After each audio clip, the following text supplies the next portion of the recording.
बच्चों, मैं धीरज कुमार साहू, भौतिक ज्ञान प्रवक्ता।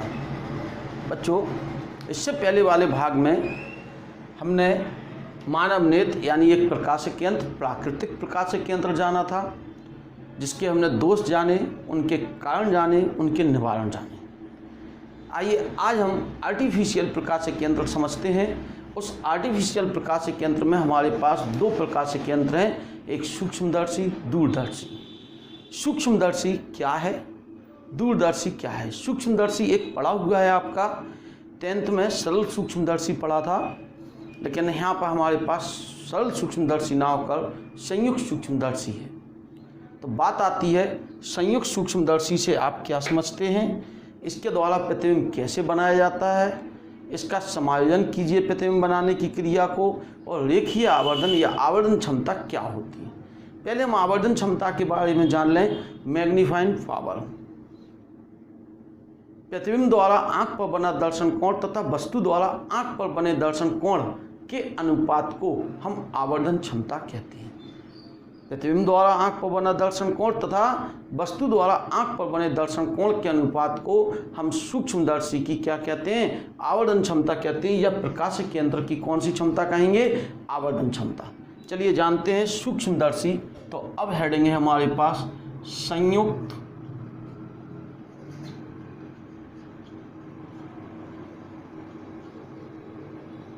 सूक्ष्मदर्शी।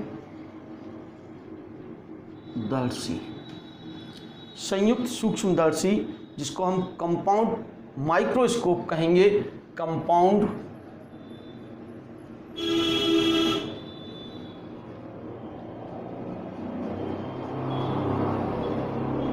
ठीक है, संयुक्त सूक्ष्मदर्शी कंपाउंड माइक्रोस्कोप। जगह कम है, टॉपिक बड़ा है, बड़े ध्यान से सुनेंगे, आराम से सुनेंगे और बड़े ध्यान से करेंगे। संयुक्त सूक्ष्मदर्शी होता क्या है, पहले ये सुन। सूक्ष्मदर्शी क्या है? सूक्ष्मदर्शी वह प्रकाशक यंत्र है जिसकी सहायता से समीप की सूक्ष्म वस्तुओं को देखा जा सकता है। सूक्ष्मदर्शी वह प्रकाशक यंत्र है जिसकी सहायता से समीप स्थित सूक्ष्म वस्तुओं को क्या किया जाता है, देखा जा सकता है। यानी हमारी निकट स्पष्ट दृष्टि की न्यूनतम दूरी पर छोटी सी वस्तु रखी है, तो उसे हमें देखने के लिए हम किस यंत्र का प्रयोग करेंगे, सूक्ष्मदर्शी का प्रयोग करेंगे। सूक्ष्मदर्शी वह प्रकाशक यंत्र है जिसकी सहायता से समीप स्थित समीप स्थित वस्तुओं के प्रतिबिंबों को देखा जाता है, को स्पष्टता देखा जाता है। क्या कहलाती है, सूक्ष्मदर्शी कहलाती है। बात क्लियर है ना? सूक्ष्मदर्शी वह प्रकाशक यंत्र है जिसकी सहायता से पास स्थित सूक्ष्म वस्तु को क्या किया जाता है, देखा जाता है, सूक्ष्मदर्शी कहलाती है। जब हमने सूक्ष्मदर्शी की बात की तो बात आती है सूक्ष्मदर्शी का समायोजन। सूक्ष्मदर्शी में दो लेंस होते हैं। संयुक्त सूक्ष्मदर्शी में कितने लेंस होते हैं, दो उत्तल लेंस होते हैं। एक उत्तल लेंस जो आंख की ओर होता है, पहले हम रफ चित्र बना लेते हैं। एक उत्तल लेंस एक नली के सिरे पर लगा होता है, जो कहाँ होता है, वस्तु की ओर होता है। किसकी ओर होता है, वस्तु की ओर होता है। इस उत्तल लेंस की फोकस दूरी व द्वारक क्या होता है, कम होता है। फोकस दूरी भी कम है और द्वारक भी कम है, FO। वस्तु की ओर है, इसे अभिदर्शक लेंस कहेंगे। हम क्या कहेंगे, अभिदर्शक लेंस। इसे हम कौन सा लेंस कहेंगे, अभिदर्शक लेंस।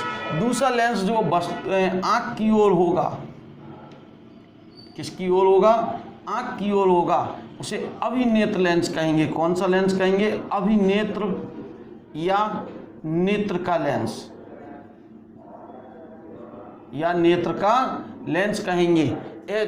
इसमें क्या होगा, एक नली के सिरे पर पहले क्या है, अभिदर्शक लेंस होता है जो वस्तु की ओर होता है। दूसरी बड़े आकार की नली, इधर एक बड़े आकार की नली होगी, इसके दूसरे सिरे पर एक बड़ी फोकस दूरी, बड़े द्वारक का उत्तल लेंस होता है, जिसे हम क्या कहते हैं, अभिनेत्र लेंस कहते हैं। दोनों इस प्रकार समायोजित होते हैं तो ये दोनों की फोकस एक ही हो, यानी एक ही ताल पर क्रॉसित हों। दोनों कैसे ताल पर क्रॉसित हों, एक ही ताल पर क्रॉसित हों। और अभिनेत्र लेंस दंड चक्र व्यवस्था,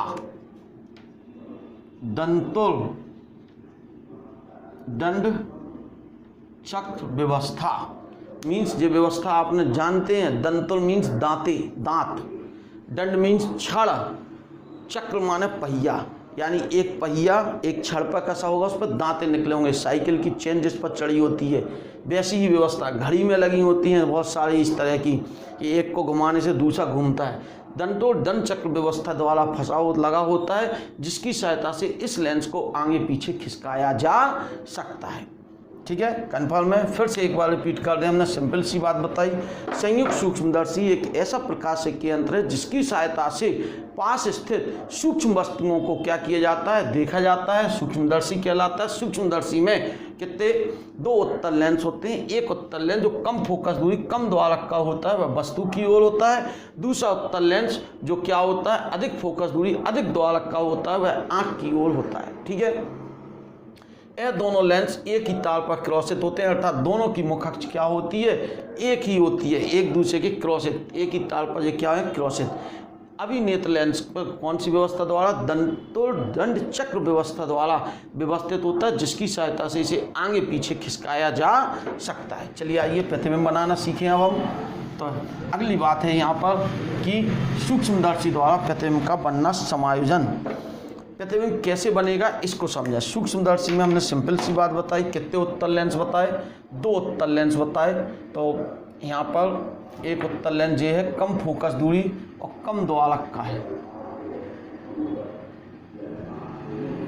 ठीक है, एक फोकस दूरी जो कम, एक जो किसकी ओर है, वस्तु की ओर है। दूसरा उत्तल लेंस बड़ी फोकस दूरी बड़े द्वारक का बनाएंगे। ठीक है, इसके सम्मुख एक वस्तु रख दी हमने।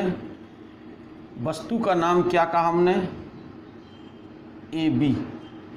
प्रकाश की किरण मुख अक्ष के क्या जाती है, समांतर जाती है।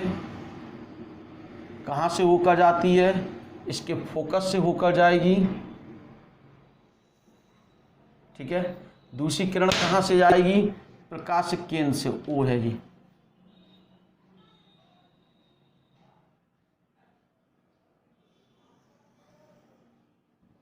यह दोनों किरणें कहीं ना कहीं एक दूसरे को काटेंगी, जहां काटेंगी वहीं प्रतिबिंब क्या बनेगा, उल्टा तथा वास्तविक बनेगा। ठीक है, यहाँ पे प्रतिबिंब बन जाएगा। तीर अवश्य लगाएंगे किरणों पर। ठीक, यहाँ पे प्रतिबिंब बना ए डैश बी डैश।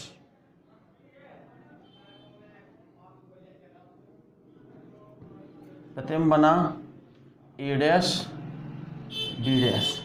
यहाँ पर दूसरा उत्तल लेंस जो बड़ी फोकस दूरी वह बड़े द्वारक का है, जिसे हमने कौन सा लेंस कहा, अभिनेत्र लेंस कहा।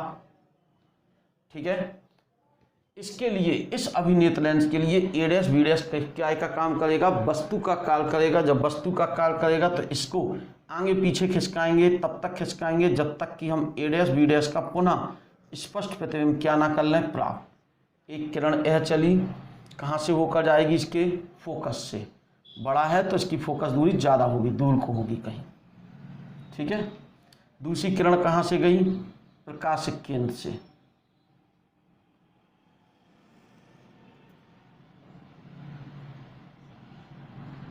यहाँ पर क्या है, हमारी आँख है। मुझे किरणें दिखाई दे रही, इनको हमने पीछे को हटाया। प्रतिबिंब कहाँ बनेगा, कहीं ये एक दूसरे को क्या कर देंगी, जहाँ भी काटेंगी वहीं प्रतिबिंब क्या हो जाएगा, बन जाएगा।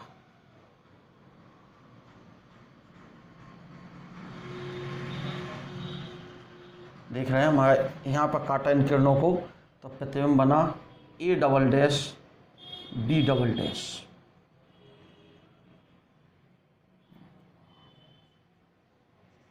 ए double dash B double dash. पूरी बात फिर से रिपीट करें।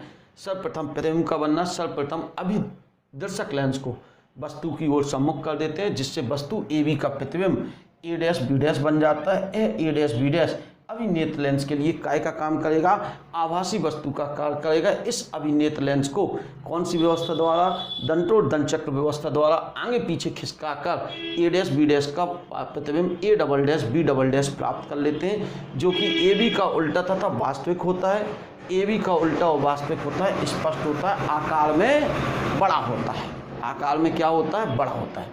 अब गौर करें जरा, हमने कहा इधर से ओ से ए तक की दूरी यू ओ कहा। अभिदर्शक लेंस से वस्तु की दूरी, ठीक है। इधर से मीन्स अभिदर्शक लेंस से प्रतिबिंब की दूरी वी ओ कहा, ठीक। यह इसके लिए वस्तु का कार्य कर रहा है, तो इस दूरी को हमने क्या कहा, यू ई कहा, ठीक। ये यू ई कहा। इसकी फोकस दूरी क्या है, एफ ओ, और इसकी फोकस दूरी क्या है, एफ ई, ठीक। कन्फर्म है इतनी बात। यहाँ पर एक बार हम फिर से रिपीट कर दें, सूक्ष्मदर्शी वह प्रकाशिक यंत्र है जिसकी सहायता से समीप स्थित सूक्ष्म वस्तुओं को देखा जाता है, सूक्ष्मदर्शी कहलाता है। सूक्ष्मदर्शी में दो उत्तल लेंस होते हैं। एक उत्तल लेंस जो वस्तु की ओर होता है उसे अभिदर्शक उत्तल लेंस कहते हैं, जो आँख की ओर होता है उसे अभिनेत्र उत्तल लेंस कहते हैं। जो वस्तु की ओर होता है उसकी फोकस दूरी द्वारा कम होता है, जो आँख की ओर होता है उसकी फोकस दूरी ज़्यादा और द्वारा क्या होता है, ज़्यादा होता है। अभिनेत्र लेंस और अभिदर्शक लेंस एक ही तार पर क्या होते हैं, क्रॉसित होते हैं, जिससे इनकी मुखअक्ष क्या रहे, एक ही रहे। दूसरी बात, अभिनेत्र लेंस क्या होता है, दंतोर्दंड चक्र व्यवस्था द्वारा व्यवस्थित होता है, जिसकी सहायता से हम इस लेंस को आगे पीछे खिसकाकर सूक्ष्मदर्शी की लंबाई को बदल सकते हैं। सूक्ष्मदर्शी की लंबाई से तात्पर्य दोनों लेंसों के बीच की दूरी। यहाँ पे लंबाई है B O plus U E, ठीक। अब प्रतिबिंब का बनना, सर्वप्रथम हमने क्या किया, वस्तु ए बी को अभिदर्शक लेंस के सम्मुख रखा। अभिदर्शक लेंस ने इसका प्रतिबिंब फोकस किया कहाँ, ए dash B dash. A dash B dash अभिनेत्र lens के लिए काय का काम करेगा, आभासी वस्तु का कार्य करेगा, जिससे अभिनेत्र लेंस इस वस्तु का प्रतिबिंब A double dash B double dash बना देता है। इस प्रकार वस्तु ए बी का प्रतिबिंब A double dash B double dash बन जाता है। कौन सी व्यवस्था, दंतोर्दंड चक्र व्यवस्था से खिसका के स्पष्ट बना दिया, ठीक। अब बात करें हम इसकी आवर्धन क्षमता। किसके लिए बात कर रहे हैं हम, आवर्धन क्षमता। आवर्धन क्षमता क्या होती, प्रतिबिंब द्वारा आंख पर बना दर्शन कोण तथा वस्तु द्वारा आंख पर बना दर्शन कोण। पहले तो हम बात करें प्रतिबिंब बना A double dash B double, तो ए हुआ बीटा। तो पहले निकालेंगे प्रतिबिंब द्वारा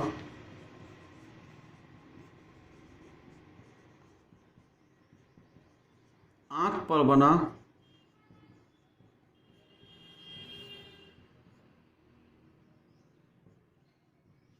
दर्शन कोण, बीटा बराबर, नीचे लिख ले, बीटा बराबर टेन बीटा। क्यों, कोण बहुत छोटा होगा, वह सूक्ष्म वस्तु है, तो टेन बीटा बराबर लंब ए डैश बी डैश जे बटे आधार ई ए डैश। समीकरण नंबर 1। अब हम कह रहे हैं, मान लिया वस्तु, माना कि वस्तु कहाँ स्थित है, स्पष्ट दृष्टि की न्यूनतम। पहले तो हम वस्तु को बिल्कुल आंखों से देखेंगे, बहुत छोटा सा कोण बनेगा, तब फिर हम सूक्ष्मदर्शी लगाएंगे। तो अब वस्तु द्वारा, माना वस्तु आंख से स्पष्ट दृष्टि की न्यूनतम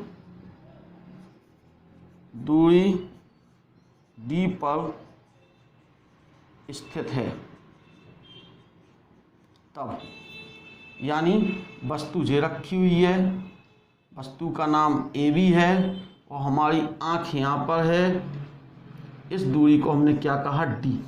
तब जो कोण बन गया वो कहलाएगा हमारा एल्फा। तब दर्शन कोण क्या होगा, एल्फा बराबर टेन एल्फा, और टेन एल्फा बराबर लंब ए बी अपॉन डी, ठीक है। समीकरण 2। हमें कौन सी क्षमता चाहिए, सूक्ष्मदर्शी की आवर्धन क्षमता। सूक्ष्मदर्शी की आवर्धन क्षमता m बराबर बीटा अपॉन एल्फा। हमने पढ़ा है आवर्धन क्षमता के बारे में कि सिंपल सी बात पढ़ी है। क्या पढ़ी, प्रतिबिंब द्वारा आंख पर बना दर्शन कोण तथा वस्तु द्वारा आंख पर बने दर्शन कोण के अनुपात को आवर्धन क्षमता कहते हैं। तो m बराबर बीटा का मान कितना है, जो देखो A dash B dash upon E A dash.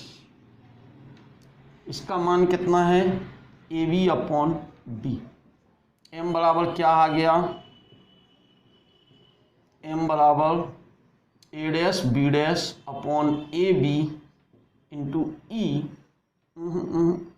D upon E A dash.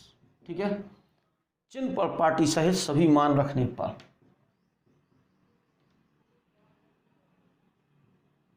चिन्ह परिपाटी सहित सभी मान रखने पर। रखें जरा, आम एम बराबर A dash B dash, A dash B dash J A dash B dash upon A B. गौर करो, थोड़ा सा और थोड़ा हम इस पर स्पष्ट कर दें, इसको हम बाद में करते हैं, थोड़ा सा स्पष्ट कर लें इसको। जहां A dash B dash upon A B बराबर प्रतिबिंब की लंबाई तथा वस्तु की रेखीय आवर्धन है इसका, इसी का तो रेखीय आवर्धन है। प्रतिबिंब की लंबाई तथा वस्तु की लंबाई के अनुपात को लेंस का रेखीय आवर्धन कहते हैं। ए डैश बी डैश बराबर यानी I1 अपॉन ओ है। चिन्ह पर पाटी सहित हमने पढ़ा है पीछे, एम बराबर आई अपॉन ओ अभिदर्शक लेंस के लिए, और आई अपॉन ओ बराबर हमने पढ़ा वी अपॉन यू, पढ़ा ना पीछे, रेखीय आवर्धन। तो यही तो आया, A dash B dash upon A B, A dash B dash upon A B. A dash B dash का मान कितना है, प्रतिबिंब की लंबाई वस्तु की लंबाई, तो इसका आवर्धन क्या होगा, ये प्लस का आएगा वी ओ, और इसकी वैल्यू क्या आएगी यू ओ, वो भी काय का माइनस का। ठीक है ना, कंफर्म है, कोई दिक्कत तो नहीं है यहाँ पर। ठीक, आ गई कंफर्म। अब मान रखें बाकी। अब चिन्ह पर पाटी सहित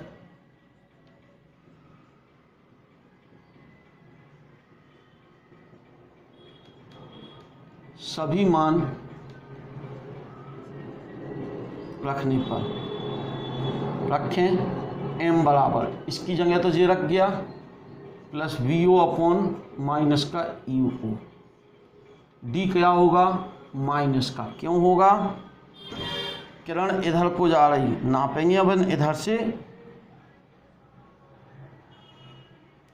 किरण सॉरी गलत लगाया हमने, इसलिए किरण वस्तु से जाती, किरण यह जा रही और नाप यहाँ को रहे, किरण के विपरीत नाप रहा है माइनस का, और ई ए डैश का मान माइनस का यू ई, क्या आ गया, एम बराबर minus B O upon U O D upon U E. रेखीय आवर्धन का सूत्र व्यापक सूत्र है, किसका, आवर्धन क्षमता का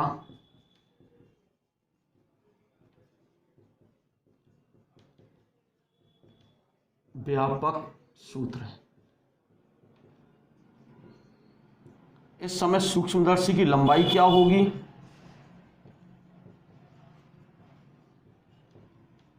क्या होगी लंबाई, गौर करें जरा लंबाई की बात, दोनों लेंसों के बीच की दूरी क्या होगी, लंबाई बराबर वी ओ प्लस यू। चिन्ह नहीं रखेंगे, लंबाई जोड़ना है, दोनों लेंसों के बीच की दूरी, इसलिए मॉड लगाया है। मॉड का मतलब ना तो प्लस रखा जाएगा ना ही माइनस। इस भाग को हमने समीकरण नंबर 4 डाल दिया।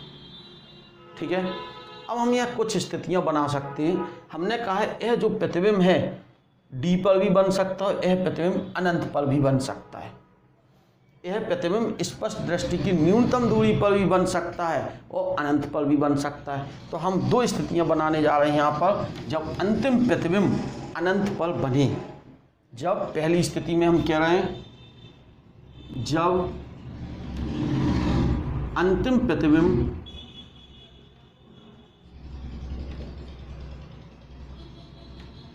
अनंत पर बने, अनंत माने बहुत दूर, तो हम आंखों को रेस्ट दे देते हैं, ऑन दी रेस्ट, यानी श्रांत नेत्र के लिए या श्रांत नेत्र के लिए।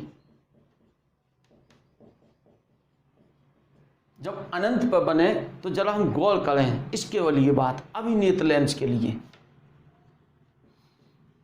अभिनेत्र लेंस के लिए क्या होगा, अनंत पर का प्रतिबिंब बनता है तो वस्तु जो है हमारी यू ई है, यू का मान क्या होगा माइनस का यू ई होगा, वी का मान क्या होगा अनंत हो जाएगा, ठीक है। इसी तरह बनेगा माइनस, और एफ बराबर क्या है एफ ई, वो तो प्लस का है।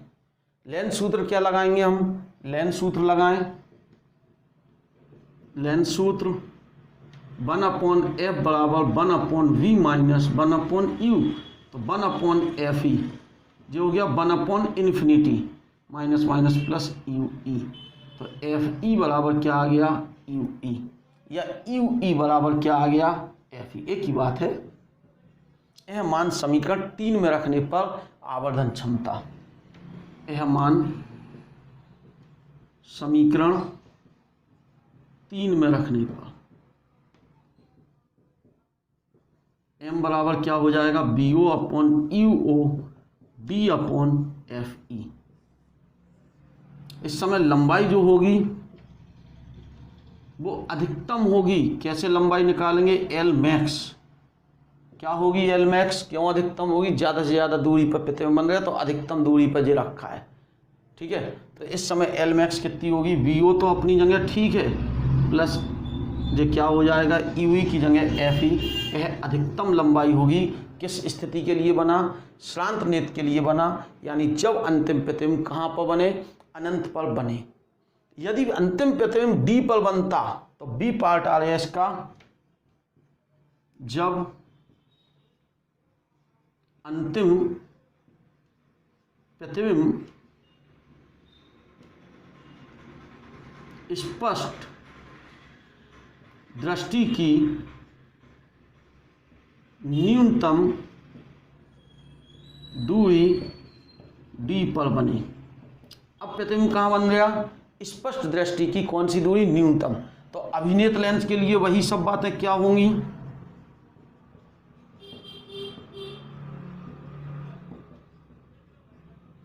यू बराबर क्या होगा माइनस का यू ई, एफ बराबर क्या होगा प्लस का एफ ई, लेकिन वी बराबर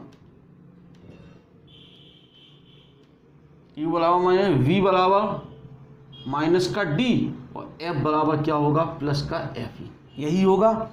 कौन सा सूत्र लगाएंगे, लेंस सूत्र। थोड़ी जगह की कमी पड़ गई यहाँ पे, हम इसको थोड़ा सा सुनाई दे रहा है, इसको बाद में, पहले थोड़ा सा सुन लें। पहले हमने निकाला प्रतिबिंब द्वारा आंख पर बना दर्शन कोण, फिर निकाला वस्तु द्वारा आंख पर बना दर्शन कोण, दोनों को अपॉन कर दिया आवर्धन क्षमता, आई अपॉन ओ बराबर वी अपॉन यू पढ़ा।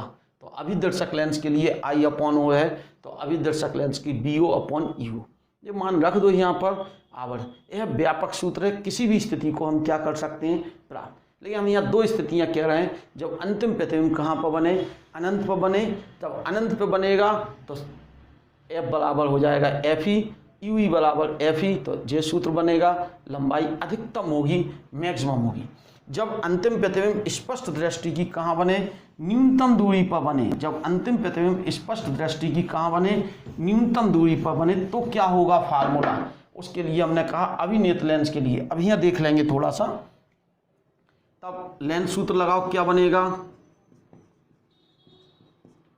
1/f बराबर 1/v minus 1/u, 1/f, f की जगह एफ ई, v की जगह 1/ माइनस का d, ठीक है। अंतिम प्रतिबिंब d पर बन गया, माइनस 1/ माइनस का यू ई, क्या आ गया 1/f ई बराबर 1/d और माइनस माइनस प्लस 1/u ई। इससे 1/u ई का मान निकाल लो, 1/f ई प्लस 1/d। ऐसा कर लेते हैं, देखो हमारा d/u ई है, हम d का प्रत्येक पद में गुणा कर लेते हैं, कर लो जरा। d/u ई बराबर d/f ई प्लस d/d, क्या आ गया d/u ई बराबर 1 प्लस d/f ई।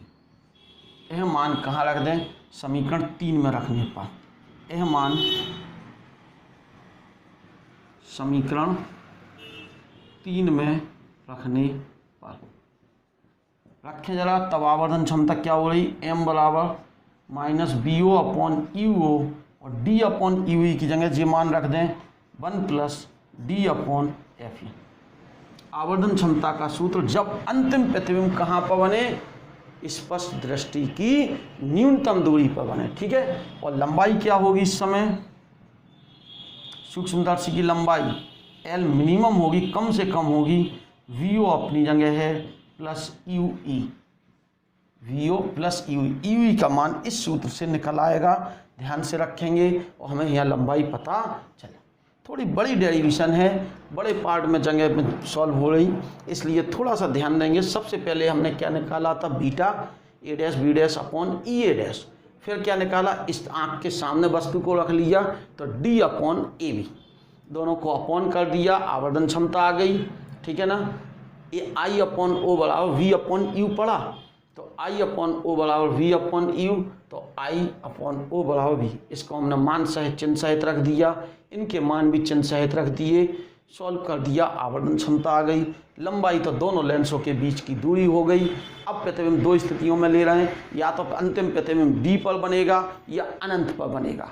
अगर अनंत पर बनता है तो श्रांत नेत्र कहते हैं, रिलैक्सेशन पोजीशन कहते हैं आँखों की, तो इस स्थिति में अभी नेत्र लेंस के मान ए होंगे, यू ई बराबर एफ ही होगा लंबाई। जब अंतिम प्रतिबिंब डी पर बने तब के लिए ए होगा, ठीक है ना, क्लियर है।